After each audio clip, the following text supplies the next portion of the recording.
Love it or hate it, bitterness in beer is here. So here we are. I'm gonna explain to you what hops are, how they impart bitterness and flavor into beer, how to store them, how to buy them and choose which kind of hops to use, and then I'll even mention some of the experimental stuff that's coming out in lieu of the traditional pellet hops that we use in home brewing. So in essence, hops are the flower or the cone of a plant called Humulus lupulus. It is a vine, which means that it wants to climb things. And hop fields usually look like gigantic walls of green.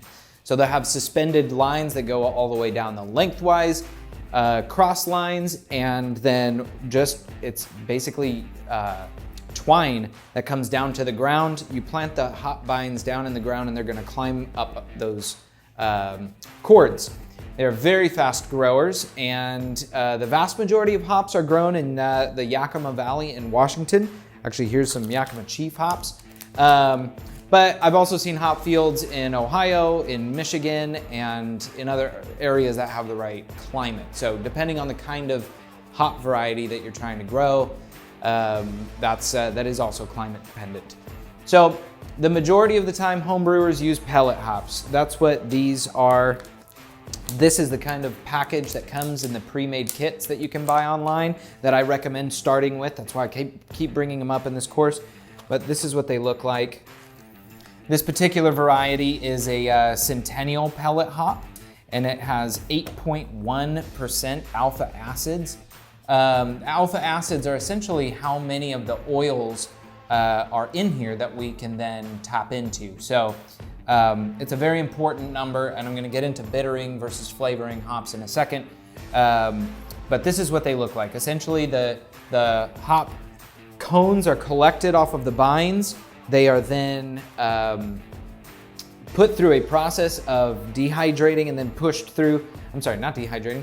They're getting pushed through a dye, and then they come out like this, and they are packaged cold, usually on nitrogen or oxygen free at least.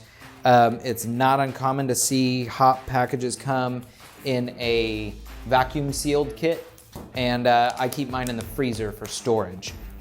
Essentially, hops are gonna add longevity, a crispness, and some other favorable things to beer, so taking care of them, just like you would any other food ingredient, is very important. You want them to last a long time. So these do spoil once they're let out to air. They'll just oxidize, and then they're not good for brewing anymore.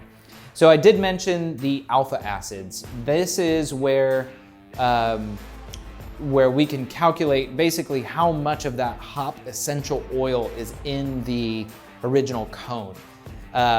For bittering hops, for example, we're gonna use something that has a high alpha acid content because we can use less hops to do that early on in the boil. We can't disconnect bitter and flavor. They always come together, but in general, early on in the boil, and the longer they're being boiled, the more extraction of that is gonna happen. So essentially, that's your conversion of the alpha acids.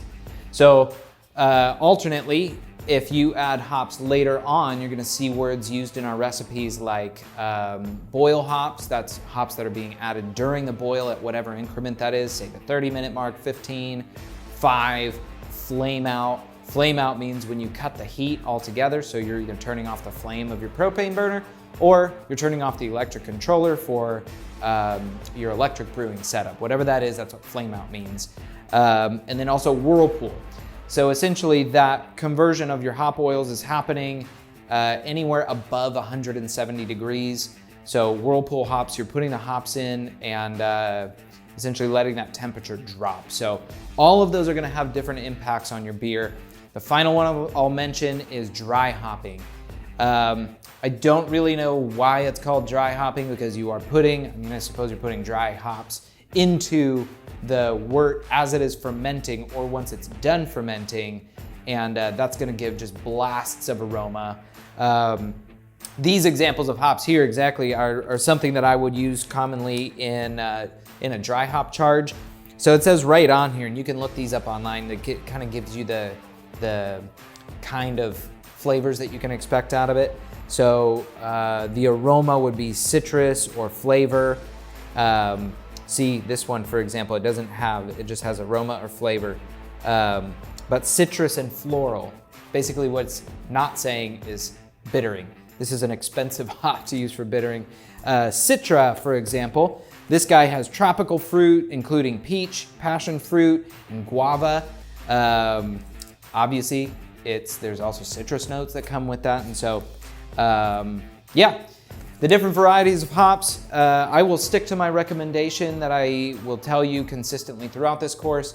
For the first couple batches, follow the recipes that you're finding online or with the kits, and you're gonna be just fine. They walk you through the different steps, when to add, what hops, how much of them, and how to treat them. So follow those until you get your feet under you, make a batch consistently, and then change it up. Maybe change when you add the hop, or add some hops if you want some more dry hop aroma in your New England IPA. By all means, go crazy. Load it up, because this is your craft brew and you get to do whatever you want with it. If you want to add a bunch of dry hops to your New England IPA above and beyond what the recipe calls for, try it out, see if you like it. If you want to dial it back, do that too. Add bitterness, add some at the beginning.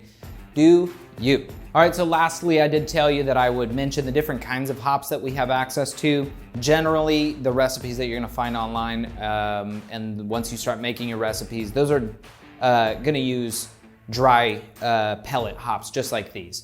Alternately, there are companies like Blue Lake Hops that are making wet hops that are flash frozen right after crop, and so that's a brand new hop cone, as close to it was when it came straight off the vine.